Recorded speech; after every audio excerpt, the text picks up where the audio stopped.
What does defeat look like before the battle ends? For Hauptfeldwebel Klaus Weber, it arrived on a scorched August morning in 1944, hidden beneath torn canvas and shrapnel scars.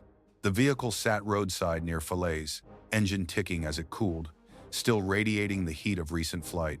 An American convoy truck, abandoned.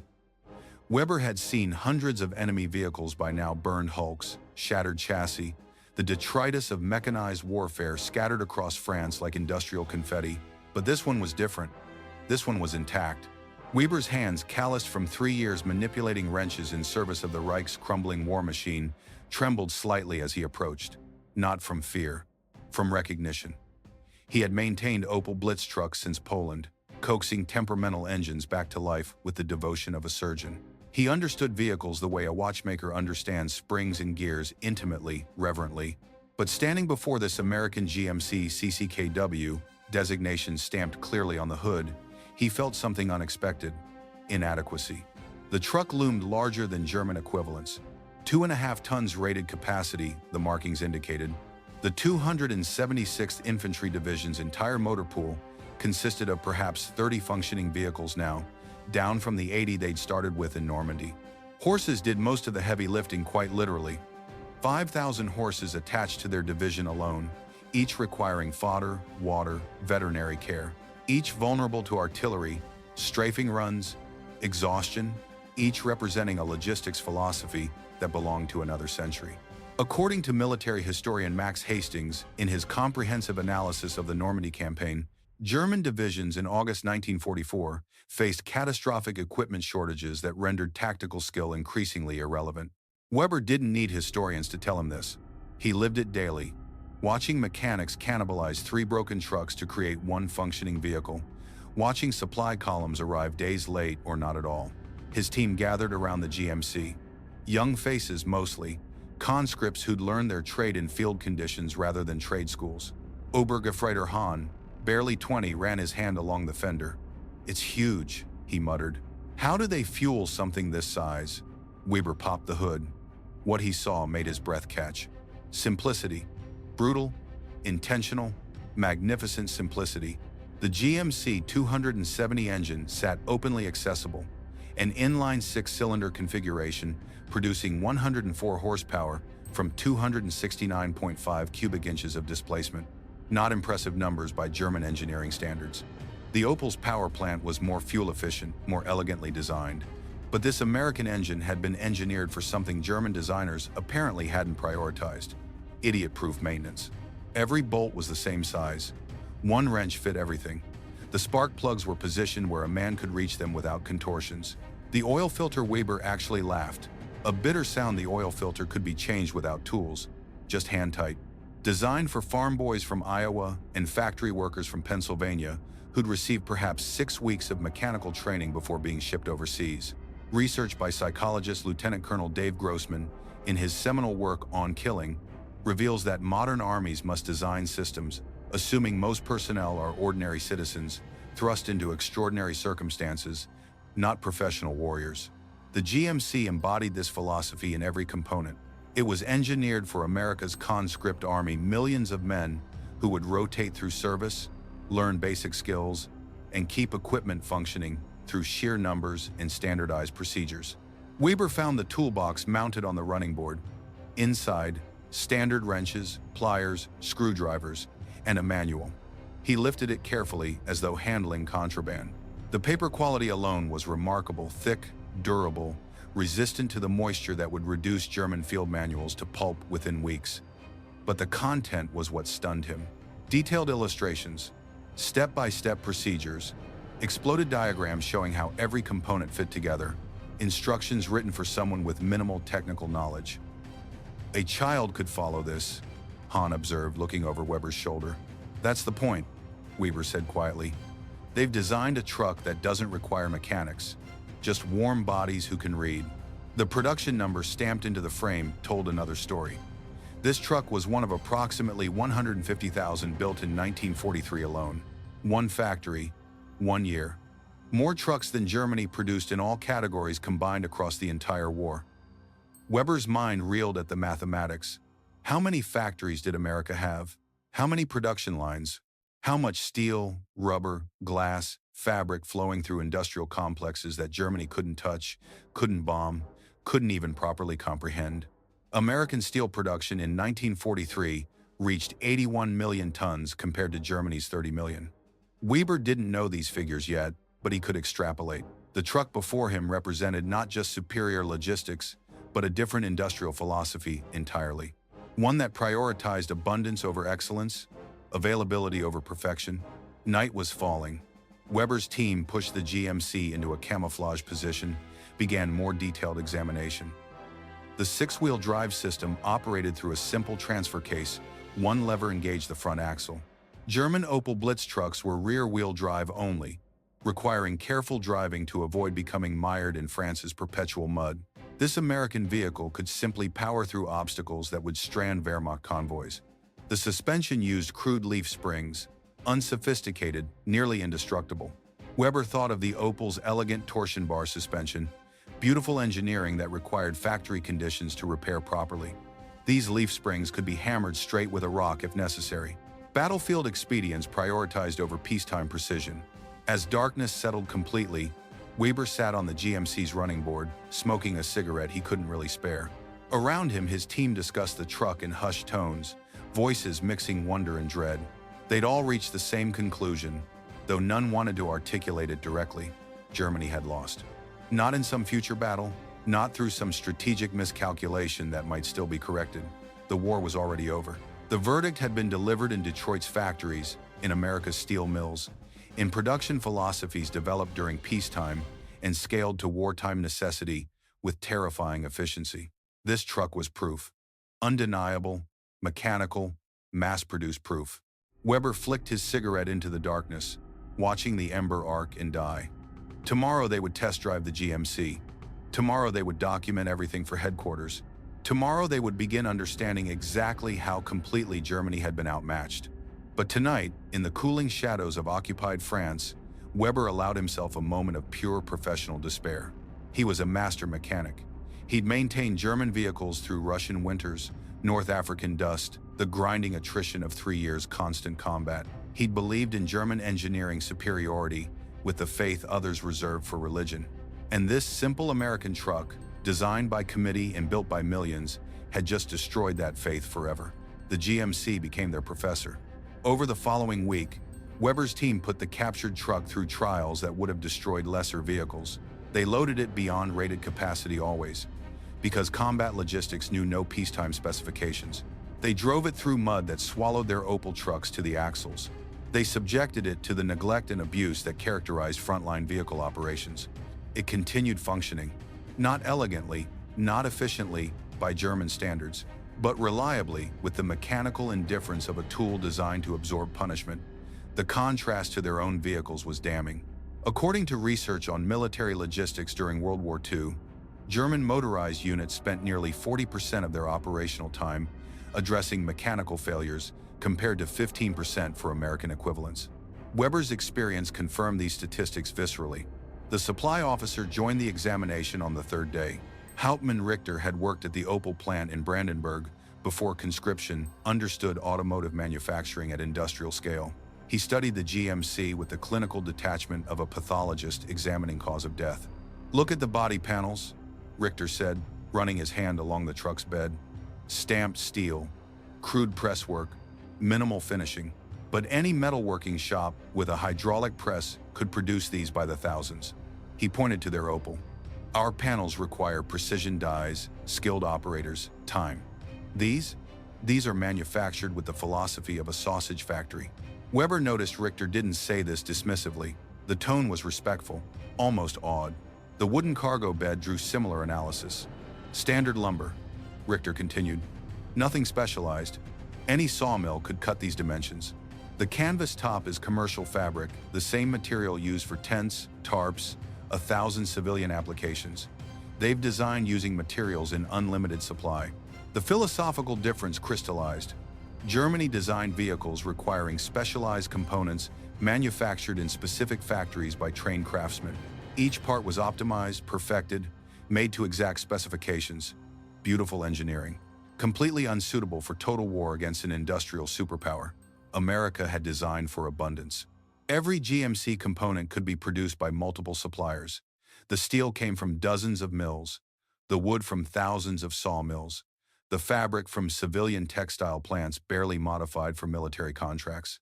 If one supplier was destroyed, 10 others could fill the gap. The system was resilient through redundancy. "How many of these trucks do you think they've built?" Young Han asked. Richter checked the production stamps again. "This is a 1943 model. The serial numbers suggest," he calculated silently. "Conservatively, over 500,000 of just this model type across all American manufacturers." The number hung in the air like smoke. Over 562,000 CCKW trucks would be produced during the war. Germany's entire Opel Blitz production, the backbone of Wehrmacht logistics, totaled perhaps 100,000 units, and the GMC was just one truck type among dozens in American service. Weber drove the GMC on supply runs. The experience was revelatory. Where Opel trucks required careful navigation, constant attention to terrain and traction, the GMC simply conquered. Six-wheel drive meant mud became an inconvenience rather than an obstacle. The robust suspension absorbed punishment that would have damaged German vehicles. The simple controls meant even minimally trained drivers could operate it effectively. One evening, after a particularly demanding run, the supply sergeant offered his assessment. "This truck is reliable in a way that defies our understanding of engineering. It's not better built than our vehicles in any technical sense, but it's built expecting abuse. They designed it knowing soldiers would overload it, skip maintenance, drive it like they're trying to destroy it, so they made it nearly indestructible through brute simplicity." The Red Ball Express began operations on August 25, 1944. The same day, Weber's division received retreat orders. They were pulling back eastward when they witnessed something that completed their education in American logistics. An American supply convoy passed on a parallel road. They counted vehicles for 30 minutes before giving up. Truck after truck after truck, stretching to the horizon in mechanical procession. All GMC CCKWs, all identical, all loaded with supplies moving toward the front with the precision of factory assembly lines. At its peak, the Red Ball Express operated 5,958 trucks delivering approximately 12,500 tons of supplies daily to 28 Allied divisions. Weber didn't know these exact figures, but he could see the reality. An army that moved entirely on wheels, that had eliminated horses as logistics infrastructure, that could sustain operations hundreds of kilometers from supply bases through sheer mechanical abundance. A young soldier, new to the division, asked a question that revealed how completely perspectives had shifted. Where are their horses? The boy genuinely didn't understand. He'd never seen a fully motorized army. In the Wehrmacht, approximately 80% of logistics relied on horses, over 2.75 million horses employed during the war, with an average of 1.1 million in service at any given time. Weber's division alone required 5,000 horses to move supplies. Those animals needed 12 pounds of grain daily when working hard, required rest, veterinary care, replacement when killed or exhausted. American divisions had no horses. They had trucks. Thousands of trucks that moved hundreds of kilometers daily, required no fodder, didn't tire, didn't freeze to death in winter. The logistics comparison was so one-sided it defied comprehension. Richter performed more calculations that night, working by candlelight in their command post. Each American division has approximately 2,000 trucks. They have over 40 divisions deployed in France now. That's 80,000 trucks supporting combat operations, not counting the supply services behind them. He looked up, eyes hollow. "We have perhaps 100,000 trucks total across all fronts, and 3 million horses." The implications were inescapable.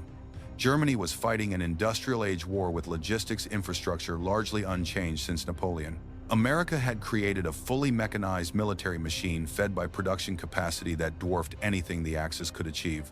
Weber captured 2 more GMC trucks and a Dodge WC-63 over the following weeks. The mechanics noticed something that confirmed the systematic nature of American logistics. Parts were interchangeable, not just between identical vehicles, but across different manufacturers. A GMC carburetor fit the Dodge. Electrical components were standardized. Tires were identical sizes. Wheels could be swapped between trucks from different factories. The Americans had created unified specifications across their entire vehicle fleet. One set of standards, multiple manufacturers, complete parts compatibility. The Wehrmacht used vehicles from dozens of manufacturers with incompatible components. An Opel mechanic couldn't necessarily service a Bussing or Mercedes. Parts warehouses needed to stock components for hundreds of vehicle types. Every variation multiplied logistics complexity geometrically. America had solved this through ruthless standardization.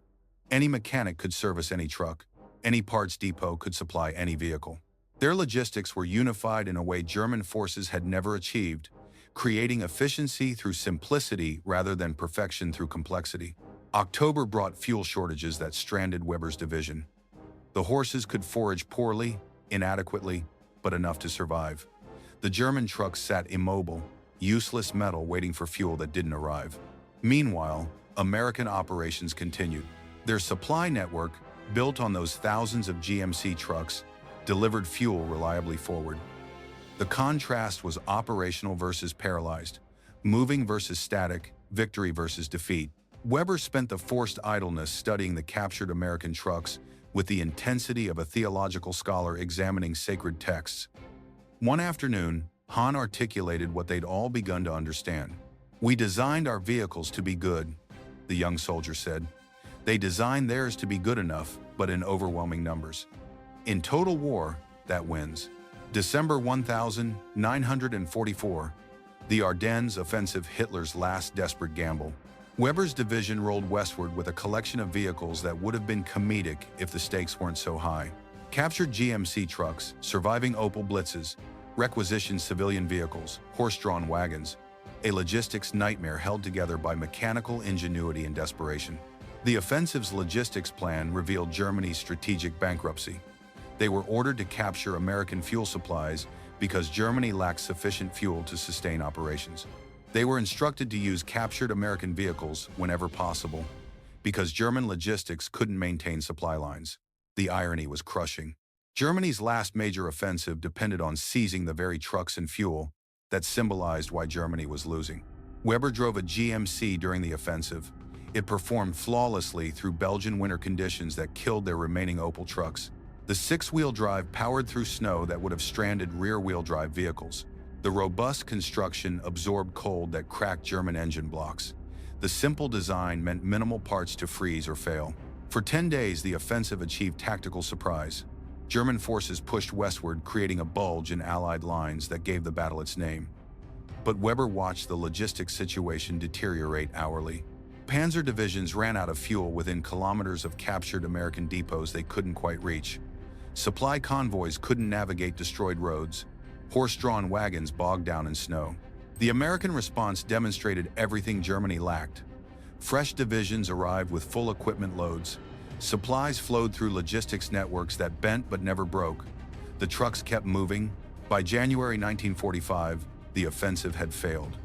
Not primarily through American tactical genius, though that played a role, but through German logistics collapse. You cannot sustain modern warfare with horses and hope, Weber thought bitterly. You need trucks, millions of trucks, and the industrial capacity to keep them running. The retreat was catastrophic. Abandoned tanks littered roadsides, not destroyed by enemy fire but simply out of fuel. Infantry formations dissolved as men struggled through snow without motorized transport. The Wehrmacht was regressing toward its fundamental limitation.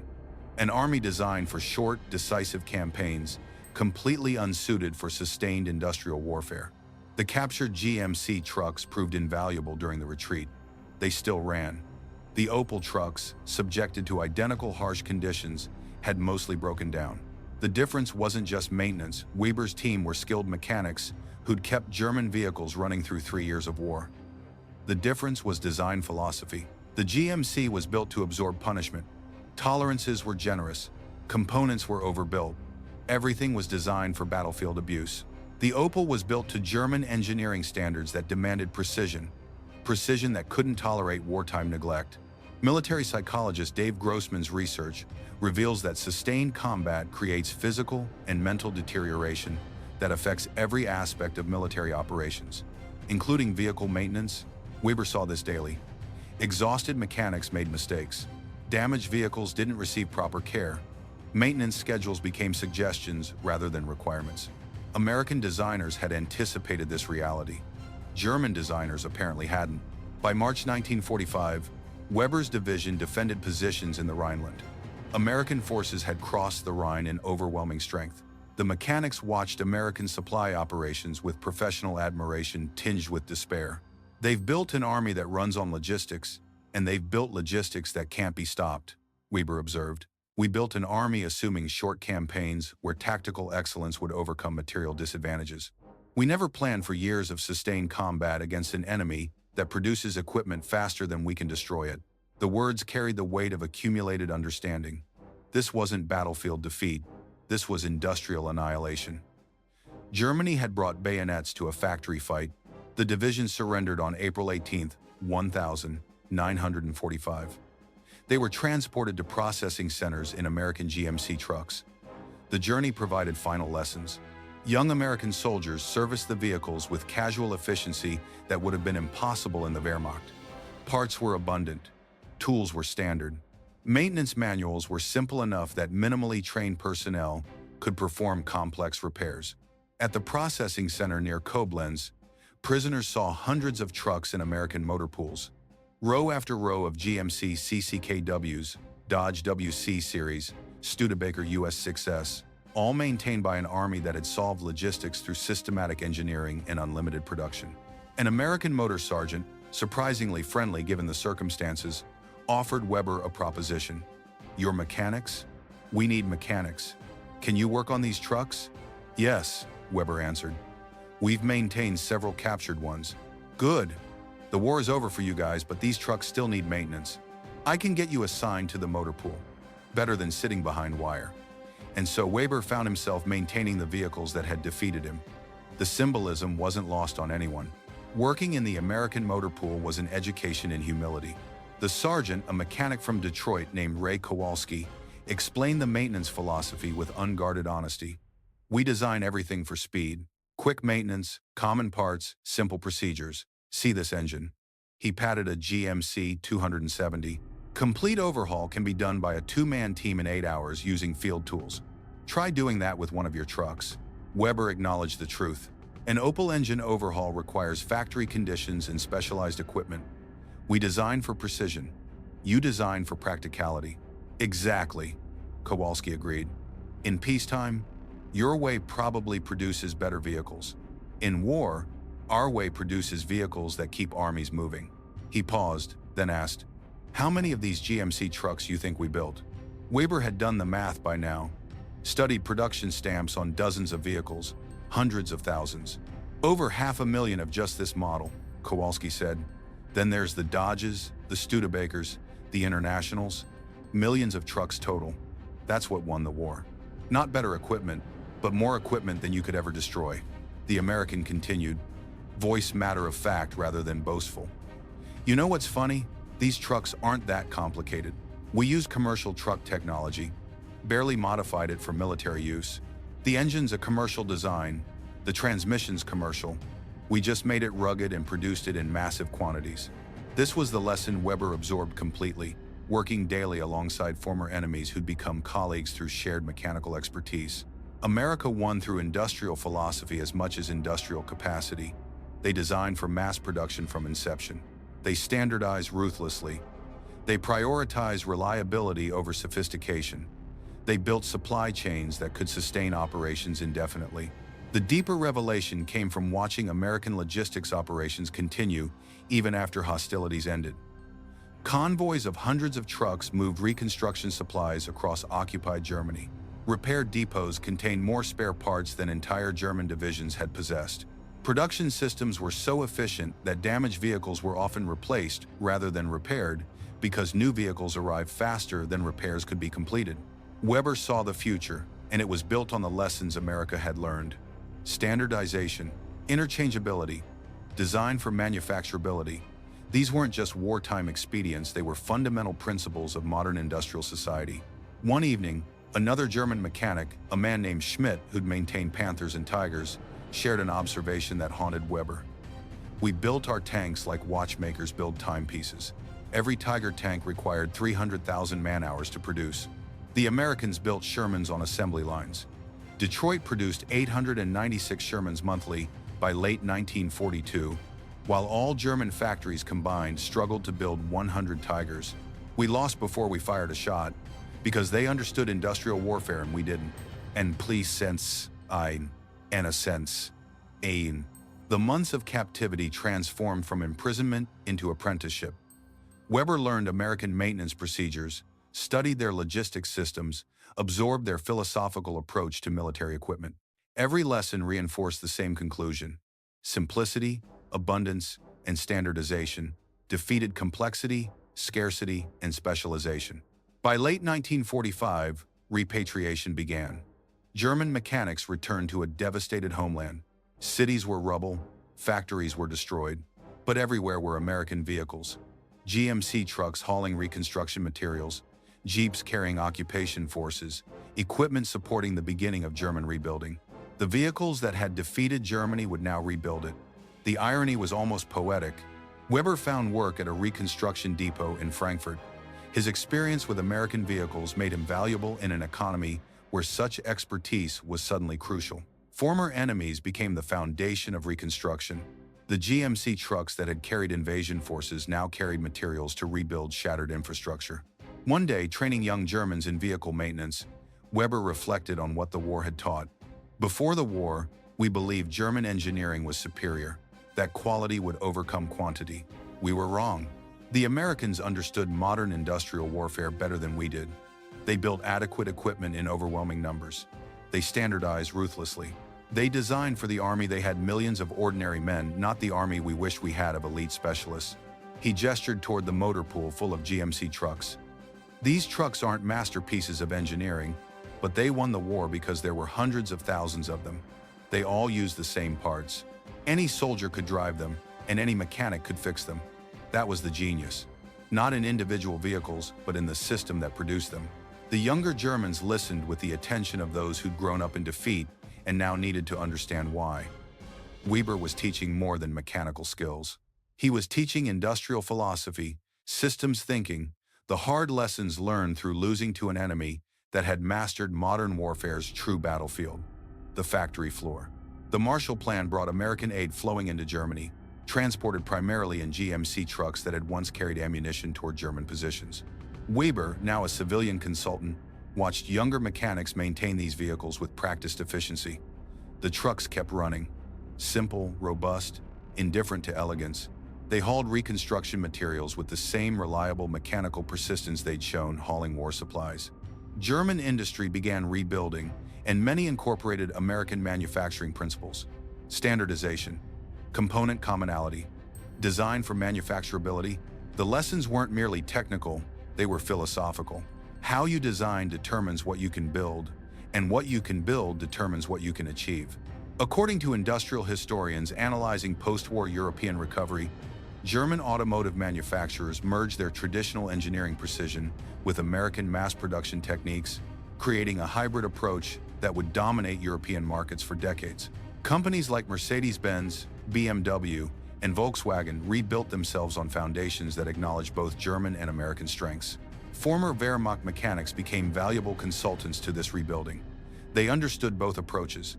They'd maintained Opel Blitzes through impossible conditions, demonstrating German engineering resilience.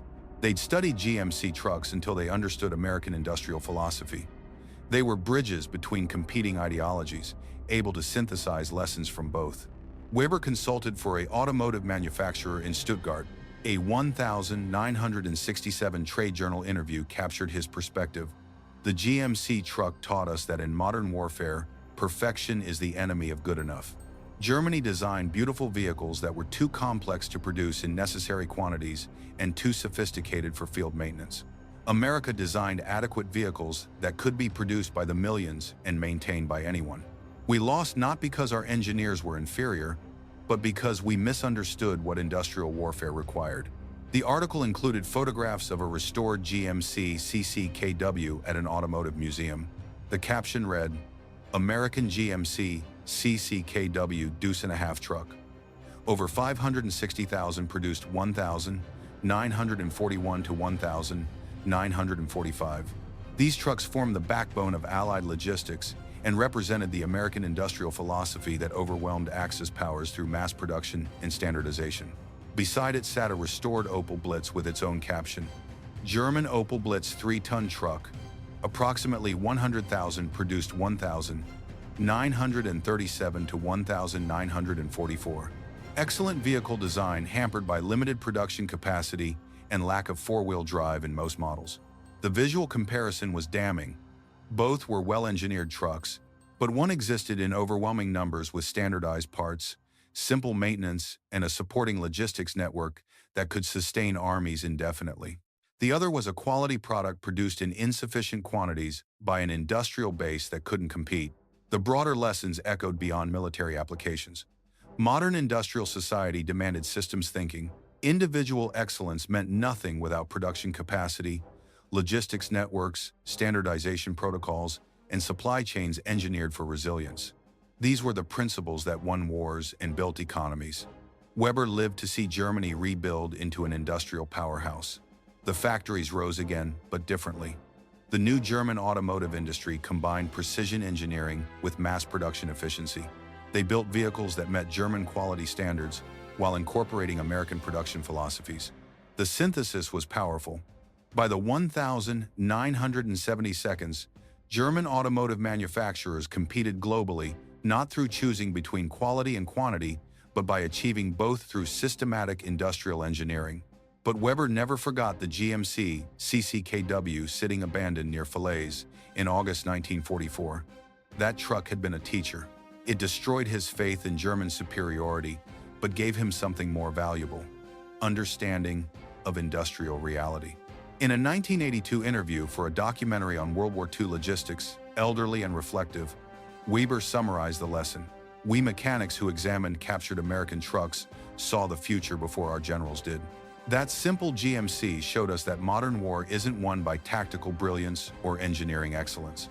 It's won by production capacity, logistics networks, and industrial philosophies that can sustain operations when the fighting becomes a grinding test of material endurance. Germany designed for the war we wanted to fight short, decisive campaigns. America designed for the war that actually happened, years of sustained combat, requiring endless equipment replacement. They understood reality better than we did. The interviewer asked if German engineers could have built trucks as good as the GMC. Weber's answer was precise. We could have built better trucks technically, but we couldn't have built 500,000 of them while simultaneously producing aircraft, tanks, artillery, and all the other equipment modern war requires. That was America's advantage, not better engineering, but an industrial capacity and production philosophy we couldn't match. The GMC wasn't individually superior. The system that produced it was. He paused, then added, "That truck taught me more about modern warfare than 3 years of combat. It showed me that wars are won in factories before soldiers ever fire a shot." Industrial capacity is strategic capacity. Production philosophy is military philosophy. These aren't separate domains, they're unified in total war. The GMC CCKW remained in American service until the 1,960 a testament to robust design. Many served decades longer in Allied militaries worldwide. The Opel Blitz, despite being an excellent vehicle, became a symbol of Germany's industrial limitations during the war. But the real legacy lived in lessons learned. Hauptfeldwebel Klaus Weber and thousands of German mechanics like him absorbed hard truths about industrial warfare through direct experience maintaining the vehicles that defeated them. That knowledge, painful in acquisition, became invaluable in reconstruction. They helped transform Germany from defeated enemy to prosperous ally, built on understanding gained from thousands of American trucks that rolled through European battlefields. The mechanics who drove captured GMC trucks admitted they'd never had vehicles quite like them, not because of superior engineering, but because of a production philosophy Germany had never mastered. That admission, honest and humbling, marked the beginning of wisdom that rebuilt a nation. The GMC CCKW, 2.5 tons of stamped steel, commercial components, and systematic thinking proved that in industrial warfare, quantity has a quality all its own. The mechanics who learned this lesson carried it forward, shaping post-war German industry through knowledge purchased with defeat. Some teachers arrive in textbooks. Others arrive as captured trucks sitting roadside in occupied France, engines still warm, ready to deliver lessons that transcend victory and defeat. Weber understood both kinds and never forgot either.